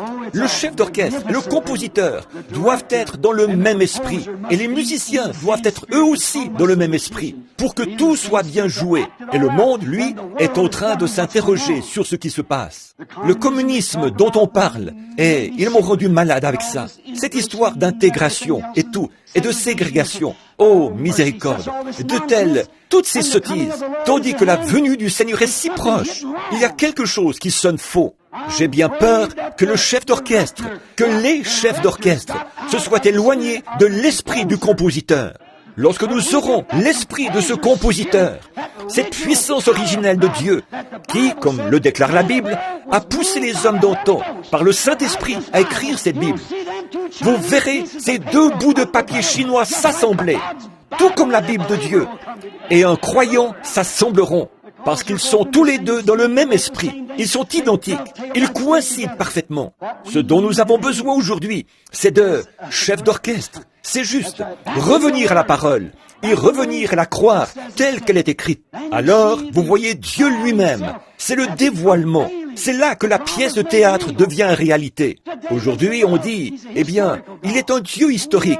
Nous savons qu'il a traversé la mer Rouge. Il a fait tout ceci. Il a été dans la fournaise ardente avec les enfants hébreux. À quoi sert un Dieu historique s'il n'est pas le même aujourd'hui? L'homme est constamment en train de glorifier Dieu pour ce qu'il a fait, pense à ce qu'il fera, mais ignore ce qu'il est en train de faire. L'homme est simplement ainsi fait. Et c'est la même chose aujourd'hui, mes frères. C'est exactement la même chose. Oh là là! Revenons et faisons en sorte que la symphonie soit jouée correctement pour que le monde puisse voir. Jésus a dit, quand j'aurai été élevé de la terre, j'attirerai tous les hommes à moi. Et il est le même hier, aujourd'hui et pour toujours. Que les chefs d'orchestre entrent dans l'esprit juste, en harmonie avec les musiciens et le compositeur. Et tout ira bien. À ce moment-là, plus de suppositions, nous sommes alors identifiés avec lui. Hébreux 13:8 déclare, il est le même hier, aujourd'hui et pour toujours. Nous sommes identifiés avec lui en acte 2. Nous sommes identifiés avec eux, avec le même baptême, la même chose. Tout ce qu'il était alors et tout ce qu'il est. Tout ce qu'il était et tout ce qu'il est, nous le sommes. C'est exactement cela. Tout comme si je désire être un véritable Américain, je dois être identifié avec tout ce que l'Amérique a été, tout ce qu'elle est. Je dois être identifié avec elle. Si je suis un véritable Américain, si je suis un véritable Américain, j'ai débarqué à Plymouth Rock. Amen. Je l'ai fait si je suis Américain. Vous aussi, vous avez débarqué à Plymouth Rock avec les pères pèlerins. À Plymouth Rock, lorsqu'ils ont débarqué là-bas, j'étais avec eux. Et vous aussi, nous tous. J'ai chevauché avec Paul Revere tout le long de la route pour les avertir du danger. C'est tout à fait juste. Ici, à Valley Forge, j'ai traversé le Delaware glacé avec un groupe de soldats dont la moitié n'avait même pas de chaussures aux pieds. Auparavant, j'ai prié toute la nuit avec George Washington. J'ai traversé le Delaware avec une vision dans mon cœur. Nous sommes Américains. Oui, monsieur. À Valley Forge, certainement que je l'ai fait. J'ai rendu grâce avec les pères lors du premier jour d'action de grâce. J'ai rendu grâce à Dieu. Si je suis un véritable Américain, j'étais identifié là, à cette tablée. Si je suis un véritable Américain, j'étais identifié lorsque je me suis tenu aux côtés de Stonewall Jackson. Si je suis un véritable Américain, j'étais identifié au Boston Tea Party. Oui, monsieur. Lorsque nous avons refusé de nous laisser rouler. Quand, étant un véritable Américain, j'étais identifié avec cela. Oui, monsieur. Oh là là, j'ai sonné la cloche de la liberté en 1776, lors du premier 4 juillet. J'ai sonné la cloche de la liberté ici et j'ai proclamé notre indépendance. Pour être un véritable Américain, je dois l'avoir fait. J'ai été identifié à sa honte lors de la Révolution. Alors que frère luttait contre, je dois porter sa honte, tout comme je dois porter sa gloire. Si je suis Américain, je dois être ainsi. J'étais identifié avec l'Amérique. Oui, monsieur. J'étais identifié là-bas, à Gettysburg, lorsque Lincoln a fait son discours. Oui, monsieur. J'étais sur Wake Island. Sur Wake Island, je me suis relevé du milieu des soldats aux corps ensanglantés. Sur Guam, j'ai aidé à hisser le drapeau. Je suis un véritable Américain. Amen. Tout ce que l'Amérique est, je le suis, et j'en suis fier. Assurément, tout ce que l'Amérique a été, tout ce qu'elle est, je le suis encore. Si je suis Américain, tout ce qu'elle a été, je dois l'être, parce que je suis identifié avec elle. Il en est de même lorsqu'on est un vrai chrétien. Vous devez vous identifier. J'ai prêché avec Moïse, ou plutôt avec Noé, et averti les gens du jugement imminent en tant que vrai chrétien. J'étais avec Moïse au buisson ardent. J'ai vu la colonne de feu. J'ai vu sa gloire. J'étais avec Moïse, là-bas, dans le désert. En tant que chrétien, je dois être identifié avec tout ce que Dieu était. En tant que chrétien, j'ai contemplé sa gloire, j'ai entendu sa voix. N'essayez surtout pas de m'en dissuader, parce que j'y étais. Je sais de quoi je parle. J'ai vu ce qui s'est passé. Oui, monsieur. J'étais à la mer Rouge. J'y ai vu l'Esprit de Dieu descendre et refouler les eaux, non pas à travers un lit de roseaux, comme on essaye de le prétendre aujourd'hui, mais à travers une mer profonde de 30 mètres. J'ai vu l'Esprit de Dieu. Avec Moïse, j'ai traversé à sec cette mer Rouge. J'étais à la montagne de Sinaï et j'ai vu les éclairs et la foudre tomber. J'ai mangé la manne avec eux là-bas. J'ai bu à ce rocher. J'y bois encore ce soir. J'étais identifié avec les mangeurs de manne. J'étais identifié avec ceux qui ont bu du rocher. J'étais aussi identifié lorsque Josué sonna de la trompette et que la muraille de Jéricho s'écroula. J'étais dans la fosse aux lions avec Daniel. J'étais dans la fournaise ardente avec les enfants hébreux. J'étais avec Élie sur la montagne du Carmel. J'étais avec Jean-Baptiste et en présence de ses détracteurs. J'ai vu l'Esprit de Dieu descendre. J'ai entendu la voix de Dieu dire: celui-ci est mon fils bien-aimé, en qui j'ai trouvé mon plaisir. Oui, monsieur, assurément, j'étais identifié avec lui. C'est tout à fait juste. J'étais identifié là, au sépulcre de Lazare, lorsqu'il a ressuscité Lazare. J'étais identifié avec la femme au puits, lorsqu'il lui a parlé de ses péchés. Oui, monsieur, certainement, j'étais identifié avec lui dans sa mort. Et j'étais identifié lors de ce premier jour de Pâques. Je suis ressuscité d'entre les morts avec lui. Je suis identifié avec lui dans sa mort. Je me trouvais avec les 120 dans la chambre haute. J'étais identifié là-haut avec eux. Oh, je me sens religieux. Oh là là, j'y étais identifié. Je suis l'un d'entre eux. J'étais identifié. J'ai fait la même expérience qu'eux. En tant que vrai chrétien, j'y étais quand cela s'est produit. J'ai été témoin de la venue de ce vent puissant et impétueux. J'ai été témoin de cela. J'ai senti la puissance de Dieu qui ébranlait. J'étais avec ceux qui parlaient en langue. J'ai senti l'onction envahir l'endroit. J'étais avec eux. J'étais identifié avec eux lorsque le Saint-Esprit s'est mis à parler en langue par leur bouche. J'étais avec Pierre en présence des critiques en Acte 2 lorsqu'il a prêché ce sermon mémorable j'étais identifié avec lui. Oui, monsieur. En Acte 4, lorsqu'ils se sont assemblés, j'étais avec eux quand le bâtiment a tremblé. Après la réunion de prière, le bâtiment où ils étaient assis a tremblé. J'étais identifié là avec eux. J'ai prêché avec Paul à l'Aréopage. Oui, monsieur. J'étais avec Jean sur l'île de Patmos et j'ai vu sa seconde venue. J'étais avec Luther dans la Réforme. J'étais avec Wesley, ce brandon arraché aux flammes, lors de la grande révolte contre l'église anglicane. J'étais là avec lui. Et me voici ce soir, en 1964, à Philadelphie, Pennsylvanie, identifié avec le même genre de groupe, avec le même type d'expérience. Je dois l'être si je suis chrétien. Je dois demeurer identifié là où la parole de Dieu est manifestée. Je m'identifie à un groupe qui sent l'Esprit de Dieu. Je m'identifie à un groupe qui sait qu'il est dévoilé, qui sait qu'il est le même hier, aujourd'hui et pour toujours, et qui sait que ceci n'est pas du fanatisme. C'est Jésus-Christ le même hier, aujourd'hui et pour toujours. Je m'identifie à ce groupe-ci ce soir. Et pourtant, on les traite de bandes d'hérétiques, de bandes de fanatiques, à cause de la parole de Dieu. Mais je n'ai pas honte de l'évangile de Jésus-Christ, car c'est une puissance de Dieu pour le salut de ceux-là. Je suis avec ces épîtres vivantes dont j'ai parlé, qui sont confirmées, Dieu voilé sous forme humaine, dans des hommes et des femmes. Oh Dieu, dans son Morphée à nouveau, s'est dévoilé et s'est fait connaître à son peuple, le grand roi qui s'est dépouillé de sa gloire. Encore un peu de temps, et le monde ne me verra plus. Je serai voilé pour eux. Mais vous me verrez, car je serai avec vous, et même en vous, jusqu'à la fin du monde. Me transformant de Luther à Wesley, continuellement, de gloire en gloire. Je suis toujours le même Dieu qui retourne à sa gloire originelle. Alléluia! Il a franchi chaque voile dénominationnel, chaque mur du son. Ce son qui dit « Oh, c'est du fanatisme ». D'emblée, il a franchi cela. Ce son qui s'est fait entendre là-bas disant « Oh, ces gens-là sont fous ». Il a d'emblée franchi ce voile-là. Oh oui, il l'a fait. Oh, vous n'y arriverez pas. Vous n'êtes qu'une bande de fanatiques. D'emblée, il a franchi cela. La guérison divine n'existe pas. D'un coup, il a franchi cela. Oh là là, car sa parole l'a déclaré. On ne saurait vaincre la parole de Dieu. Et il se tient là, ce soir encore, le puissant conquérant, après avoir franchi chaque voile méthodiste, baptiste, presbytérien et tout autre genre de voile. Il se tient encore au milieu de son peuple ce soir. Les traditions n'ont pu le conquérir. Les gens peuvent dire ce qu'ils veulent, faire ce qu'ils veulent, faire tout ce dont ils ont envie.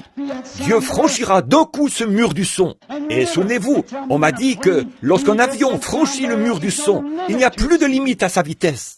Et moi, je vous dis que lorsque vous franchissez ce mur de tradition qui dit que Jésus l'était jadis, mais il ne l'est plus maintenant, et que vous découvrez qu'il est le même hier, aujourd'hui et pour toujours, il n'y a aucune limite à ce que Dieu peut faire. Ici même, dans ce congrès, il fera voir au monde ce dont il a besoin. Non pas d'une exposition internationale, mais d'un réveil international, où il peut être rempli et baptisé de la présence du Dieu vivant. Morphée, se voilant lui-même dans la chair humaine. Alléluia! Je le crois. Chaque mur, chaque voile a été franchi. Chaque voile, rien ne pourrait cacher sa présence. Lorsque les gens ont faim dans leur cœur, c'est qu'un voile est sur le point d'être franchi. Vous pouvez en être sûr. Il a déchiré tous les voiles par son glorieux Saint-Esprit. Et il est ici ce soir, le puissant conquérant, le même hier, aujourd'hui et pour toujours, guérissant les malades, baptisant les croyants, tel qu'il l'a toujours fait. Il est le puissant conquérant. Les démons qui ont été condamnés sont en fuite. Oui, monsieur, ils le sont toujours lorsqu'il est présent. En terminant, permettez-moi de dire ceci. J'ai lu, il y a bien des années, une histoire au sujet d'un vieux violoniste. Et il possédait un vieux violon qu'il allait vendre. Vous avez entendu l'histoire bien des fois. Et on voulait le vendre pour une certaine somme. Et le commissaire-priseur dit, « Qui me donnera tant ?» Et je crois qu'on lui en a offert quelques pièces de monnaie, peut-être 50 cents ou quelque chose comme cela. Une fois, deux fois, tout d'un coup, un homme se leva à l'arrière. Il dit, « Un instant !» Il s'avança et prit le violon. Imaginons qu'il ait joué ceci. Il y a une fontaine remplie de sang, tirée des veines d'Emmanuel, où les pécheurs, se plongeant sous ce flot, perdent toute marque de culpabilité. Et lorsqu'il l'a posé, il n'y avait dans ce lieu pas un seul œil sec. Puis il dit, « Qui offrira ?» L'un dit, 5 000, 10 000. Il était hors de prix. Pourquoi? Le vieux maître du violon avait révélé sa véritable valeur. Oh, frères, sœurs, laissez donc le maître de cette parole, celui qui l'a écrite, le glorieux Saint-Esprit, frotter son archet de la colophane de son amour et le promener sur votre cœur. Il y a une fontaine remplie de sang, tirée des veines d'Emmanuel. Vous en constaterez la pleine valeur et vous verrez Dieu dévoilé, exposé au regard de tous. Vous verrez qu'il est exactement tel qu'il était lorsqu'il descendit sur les gens le jour de la Pentecôte, où il s'est kénossé, il s'est déversé directement en eux. C'est exact. Vous dites, frère Branham, j'ai essayé, j'ai fait ceci, cela ou autre chose. Lors d'un séjour à Carlsbad, Nouveau-Mexique, où je tenais une réunion, nous sommes descendus visiter un vieux repère de chauves-souris. Et l'endroit donnait un peu le frisson. Nous y sommes donc descendus. Et l'homme, à son arrivée en bas, dans cet endroit, a brusquement éteint les lumières. Et oh là là, vous pouvez imaginer combien c'était sombre. C'était simplement, il faisait tellement noir qu'on aurait pu toucher l'obscurité. Et c'est à peu près ainsi que cela devient actuellement. Lorsque nous voyons l'Église qui n'arrive pas à reconnaître la parole de Dieu, lorsque nous voyons nos filles de Sion se comporter comme elles le font, lorsque nous voyons nos frères fumer, boire et raconter des plaisanteries obscènes, et ainsi de suite, tout en essayant de professer leur foi en Christ, oh là là, il fait noir, il fait nuit noire. Nous voyons le signe de sa venue. Il y aura le temps le plus sombre et toujours juste avant le jour. Alors l'étoile du matin se lève pour saluer le jour. En messager, elle annonce sa venue. Remarquez, là, au fond, lorsqu'on a éteint, une petite fille s'est mise à crier à tue-tête. Et un petit garçon se tenait près du guide. Il avait vu le guide éteindre les lumières. Et cette petite sœur était sur le point de faire une crise de nerfs. Elle criait et trépignait. « Oh, qu'est-ce qui va arriver à présent? Qu'est-ce qui se passe? Qu'est-ce qui se passe ?» Savez-vous ce qu'il a crié? Il a dit, « Ne crains pas, petite sœur. Il y a ici un homme qui peut allumer les lumières. » Écoute, petite sœur, tu penses peut-être que nous sommes petits et minoritaires, mais ne crains pas. Il y a ici un homme qui peut allumer les lumières. C'est le Saint-Esprit. Le croyez-vous? Inclinons nos têtes un instant. Je suis désolé de vous avoir retenu. Ô grand Dieu du ciel, toi qui te dévoiles, qui te révèles, qui te fais connaître comme le grand roi de gloire, prends ces petites illustrations de ce soir et laisse-les tomber dans le cœur des gens. Et puissions-nous contempler celui qui s'est dévoilé, celui qui est descendu et a déchiré le voile du temple.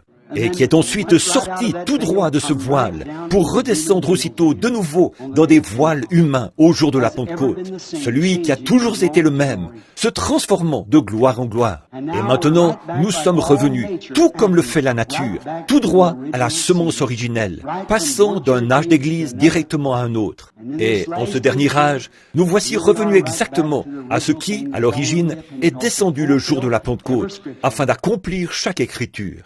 La lumière au temps du soir, les œuvres que je fais, vous les ferez aussi, et tant de choses que tu as promises dans ta parole. Père, s'il y en avait un ici qui n'ait jamais encore traversé ce voile, ou s'il y en avait un ici qui n'ait fait qu'imiter quelqu'un qui, lui, a traversé le voile, fais-lui grâce ce soir, Père. Puisse-il voir ce puissant conquérant se tenant ici, plein de grâce et de puissance, pour pardonner. Accorde-le, Père. Et tandis que nos têtes sont inclinées, y en aurait-il ici? Combien plutôt voudrait dire, frère Branham, je lève la main, priez pour moi, gardez la tête inclinée et levez la main. Je désire franchir chaque voile jusqu'à ce que je puisse réellement voir le conquérant. Que Dieu vous bénisse. Oh là là, toutes ces mains. Là-haut, au balcon, à droite, que Dieu vous bénisse. Au balcon, en arrière, que Dieu vous bénisse. Soyez tout à fait honnête. Sur la gauche, levez la main, dites, frère Branham, quoique je sois chrétien depuis des années, je n'ai jamais vraiment franchi ce voile. Je ne l'ai pas encore vraiment fait. Je ne possède pas ce que possédait à l'époque. Voici ce que nous avons aujourd'hui. Je suis une plante de serre chaude. Prenez une fleur cultivée en serre chaude. Vous devez la cajoler, la dorloter, la vaporiser, l'arroser. Mais cette plante originale, poussant là-bas dans le désert, portant le même genre de fleurs, semble-t-il, ne reçoit pas une seule goutte d'eau. Cependant, aucune bestiole ne vient sur elle. Elle est robuste. C'est une vraie... Pourriez-vous comparer le christianisme avec le christianisme d'aujourd'hui à ce qu'il était alors? Pouvez-vous imaginer que ce groupe qu'on appelle, de par le monde actuel, les chrétiens, soit comme celui d'après la Pentecôte, eux qu'il faut pouponner, caresser, qui vont d'une église à l'autre, qu'on dise quelque chose qui leur déplaise, ils se lèvent et s'en vont? Oh, pouvez-vous imaginer cela? Non. Qu'y a-t-il? C'est une reproduction. Michel-Ange, qui a créé ce monument de Moïse. Vous pouvez vous en procurer une reproduction bon marché, mais l'original, celui qui a peint la Sainte Seine, je suppose que la peinture originale pourrait coûter des millions de dollars, si encore on pouvait l'acheter. Je ne sais même pas où elle se trouve, mais vous pouvez en acheter une reproduction bon marché pour environ $1,98. Vous le pouvez. Et ainsi en est-il aujourd'hui. Un chrétien bon marché, une reproduction, un simple membre d'église, on peut les acheter pour une cigarette ou un simple verre. Ou pour une femme aux cheveux coupés, aux lèvres peintes, on peut l'acheter pour n'importe laquelle des modes de ce monde. Mais l'authentique, on ne peut y toucher. Je le vois, bien en vue, le même hier, aujourd'hui et pour toujours. Ô chrétien, ne désires-tu pas être un véritable chrétien? Vous, qui n'avez pas encore levé la main, le ferez-vous alors que je vais prier à l'instant? Que Dieu vous bénisse, que Dieu vous bénisse. Oh, ça c'est bien. Regardez donc Notre Père Céleste, ta parole ne retournera point à toi sans effet. Tu es celui qui a fait la promesse. Je suis seulement responsable de dire que c'est toi qui l'as dit. Je ne fais que répéter tes paroles. Tu as dit, celui qui écoute ma parole et croit à celui qui m'a envoyé, à la vie éternelle. Tu l'as promis. Et Seigneur, nous savons qu'il y a aujourd'hui de ces reproductions, plusieurs qui prétendent croire, alors qu'ils ne croient pas. Cela se voit. Mais Seigneur, il y en a d'authentiques aussi. Je te prie simplement d'accorder ce soir à chaque homme ou femme, garçon ou fille, peu importe leur nationalité, leur couleur, l'église à laquelle ils sont affiliés. Ô Dieu, remplis-les. Puisse-t-il voir la réelle manifestation de ce même Jésus aujourd'hui, ici, parmi nous, tel qu'il était le jour de la Pentecôte, où il s'est révélé pour cet âge, comme étant le Saint-Esprit. Accorde-le, voyons que la parole est accomplie, que les prophéties se réalisent. Si nous comparons aujourd'hui ce qu'on appelle l'Église du monde, ou le Conseil mondial des Églises, si nous comparons cela à la promesse de la Pentecôte, il n'y a pas de comparaison possible. Nous ne pouvons pas faire laver nos vêtements sales avec ce ticket-là. Mais, Seigneur Dieu, si nous voulons bien revenir à cette fontaine, il y aura un processus de purification. Alors notre expérience et la parole de Dieu coïncideront. Alors nous pourrons réclamer nos biens. Accorde-le ce soir, Seigneur, alors que je remets ces gens entre tes mains. Donne à chacun ce dont il a besoin, Père. Nous le demandons au nom de Jésus. Amen. Que Dieu vous bénisse. Merci beaucoup d'être resté debout, d'avoir attendu longtemps. Je suis désolé de vous avoir retenu jusqu'à 22h10. Que Dieu soit avec vous jusqu'à ce que je vous revoie demain matin. Je vais maintenant remettre le service à, je pense, au maître de cérémonie.